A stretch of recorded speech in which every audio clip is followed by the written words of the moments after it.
All right, guys, let's talk ions here. Ions are really, really important in chemistry. They're very, very common, and you gotta know exactly what these things are to do well in here. Okay, so to kind of get into this, I wanna first start talking about atoms again. And as you know, this is what an atom looks like by now. This is a Bohr model of a magnesium atom. It's got, how many protons? 12 of these little red protons, and it's surrounded by 12 little blue electrons in the electron cloud. Okay, that means that this is a neutral atom, and atoms are always by definition neutral, okay?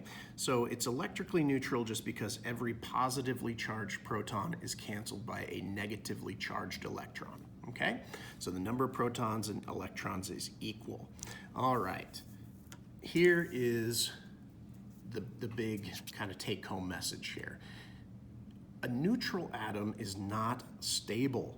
It's not stable. It's highly reactive, actually. So we hear the word neutral and we think, well, neutral's good, I guess, but it's not. Being electrically neutral is not the same as just being a stable particle. Okay. So the idea of turning atoms into ions is what makes things stable. So here is really the definition of stability in a structure.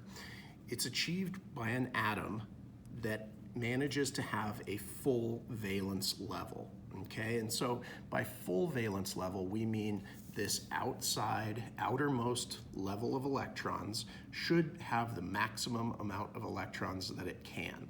And in most cases, that is the number 8. We want to try to get 8 electrons into the valence level, and as we know, these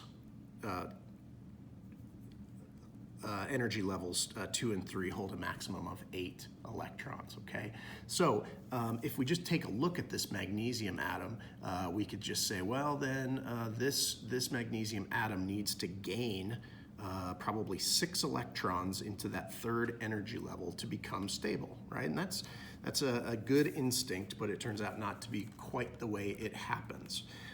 So the process of this happening is known as ionization.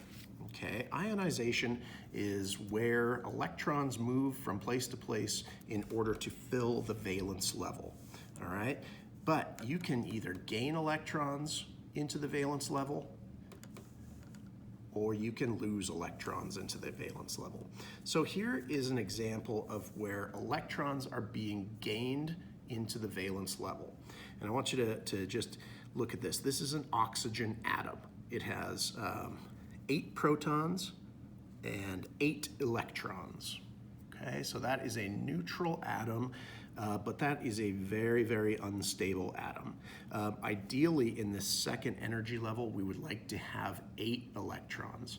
And so as the ionization occurs, you'll notice here that as this becomes now what we call an ion, we have gained 2 electrons. See them right here? These are the 2 that have been gained for what we call a valence octet. And that just means that in the valence level, there are 8 electrons, okay? Now, you'll notice though, in an atom, the protons and electrons, they cancel each other out, and that's what makes them neutral. But in an ion, we have a different number of electrons and protons, right? And so remember that electrons are negatively charged and protons are positively charged. And so when we look at the math here, we can see that our 8 positive charges combined with our 10 negative charges give us a total of a -2. And that is what we call an oxidation number or an oxidation state. They can be positive or negative. In this case, this example turned out to be a negative number. And it's an oxidation number that results from uneven amounts of protons and electrons. And so really, I'm gonna skip ahead just a little bit here. This element is oxygen that we worked on up here. So the symbol for oxygen is O. Now, as it ionizes, the way that you denote an oxygen ion from an oxygen atom is to tag it with its oxidation state as a superscript. So this is the ion, and the name sort of changes too. It changes from oxygen to oxide. All right. So if you gain electrons, the name changes to IDE at the end. Okay. So the idea of gaining electrons into the valence level is, I think, pretty easy to understand. There's a gap over here that needs filling, and so it finds some electrons from somewhere. But an electron or an atom can also lose electrons as well. And so let's take a look at what that is. So there's some vocab here. So a cation, this is a positively charged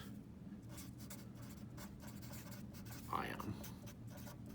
Okay, and so I might have mentioned that you can either gain or lose electrons to become stable. So here is a Bohr model of a magnesium atom, and this is a pretty unhappy magnesium atom. Just like the first example, we have 2 electrons in the 3rd level, and we would really like to have 8. But it turns out that gaining 6 electrons into that valence level is a lot more work than just losing these outside 2. And so an atom can actually lose its valence level, and when that happens, it kind of uncovers the level below it, which is now the new valence level, which has a valence octet. And so that's how these things are able to lose electrons to become stable. And so if we look at the math on these, we have 12 positive charges and 12 negative charges. That's what's giving us the neutral. But over here, we still have our 12 positive charges, but now we only have 10 negative charges, right? 10 electrons. And that gives us an overall positive 2.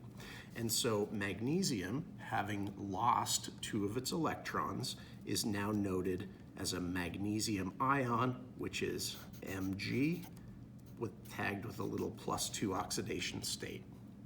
Okay, so the positive oxidation numbers indicate how many electrons have been lost from the atom. So when you see a little +2 here, you know that magnesium must have lost 2 electrons to become stable. And we have +1 ions, +2, and +3 ions. Okay, now that's for the losing of electrons. Those are cations. Anions are kind of what we've discussed a little bit already. These are where atoms gain electrons to have a stable octet. And so here's a neutral atom of nitrogen. So we have 7 positive and 7 negative charges. That's what gives us our neutral charge. And then nitrogen, you can see here, has 5 electrons in its valence level. These 2 and these 3, right? Now, it turns out that it's much easier to gain 3 than it is to lose 5. So these things tend to do as little work as they can to become stable. And so there's no need to gain or to lose a bunch of electrons when you only have to gain a few, if that makes sense. And so here, this nitrogen ion has gained 3 more electrons. See them? There's a new one there, and there. And so we have a new oxidation state. Remember, we haven't changed the number of protons. There's still 7 of those protons in there, but now we have 10 electrons with negative charge.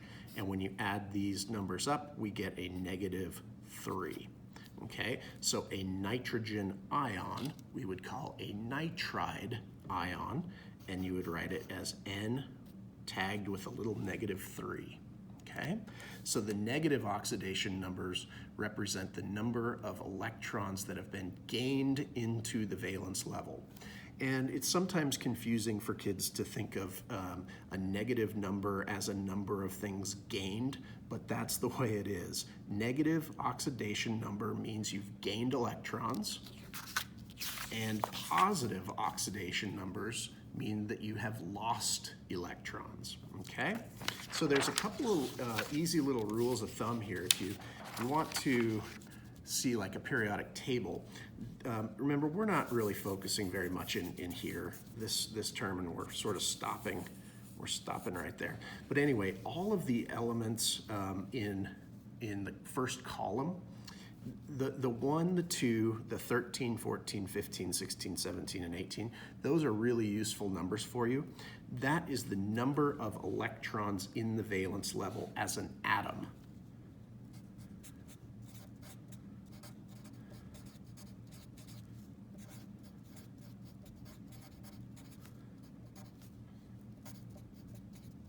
Okay, that's these numbers here. Now, 1 and 2. Now the 13 through 18, don't think of the 1, just think of the 3, the 4, the 5, 6, 7, and 8, okay? So those are the number of valence electrons in an atom. Now, these columns, we can also find some consistent oxidation states. So all of these atoms in here, hydrogen, lithium, and sodium, these guys all tend to lose 1 electron to have a positive 1 oxidation state. These guys lose their valence electrons. This is magnesium and calcium, and they become a +2 cation, okay?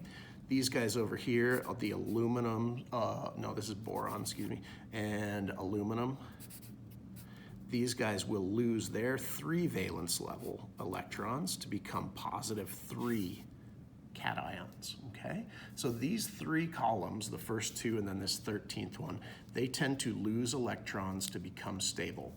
14th column is a little bit weird. It can kind of go either way because gaining 4 versus losing 4 is, it's just kind of a toss-up, so we'll forget about that column for now. But now that we've cleared that halfway point to 8, here is where we start losing, gaining electrons to become stable. So nitrogen with 5 valence electrons only needs to get 3 more, which it does, to become -3 oxidation state.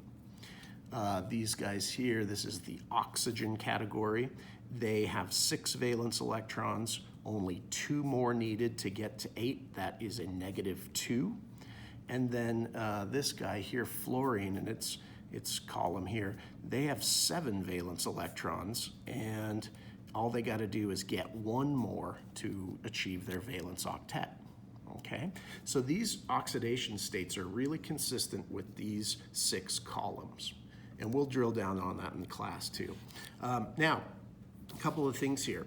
These very earliest atoms, they kind of behave a little bit differently, and they achieve something called a valence duet, which is pretty similar to a valence octet. Remember that the whole idea of being stable is to have a full valence level. And so some of the very smallest atoms, like lithium, lithium's way up here toward the top. It's only got 3 protons and 3 electrons. And it's not really reasonable to think that lithium is going to pull in 7 electrons to fill the second level. It's actually just going to lose that level and the electron in it to become a lithium ion. So this is Li+1. And you can see here that its valence level is the first level, right? There are no other levels. So by default, that first level is its valence level. And it's got 2 electrons, which is a full first level. And that's just as good as having a valence octet in the second or the third level, okay? And then last but not least, the noble gases. You'll notice here on our periodic table, we stopped counting oxidation states once we got to the second to last column here. That's because these guys on the far end, these are known as your noble gases: helium, neon, and argon. These are like the atoms that everybody's trying to be like, okay? So that last column is known as the noble gases. They do not ionize because they already have a full valence level as a neutral atom, right? So neon, with its 10 positive protons, is perfectly balanced as an atom by its 10 negative electrons. And so we don't have to bring in or lose any electrons. The neon atom has a full octet without ionizing, and that's true for argon as well. And helium is slightly different. It's gonna kind of look like this, helium with just 2 electrons in the first level. Okay, so that's why they call them noble. They stand alone, they don't react with anything, and they don't need to gain or lose electrons. They're actually the only atoms on the whole periodic table that are neutral and stable. All right, so that is how elements ionize, and hope that helps.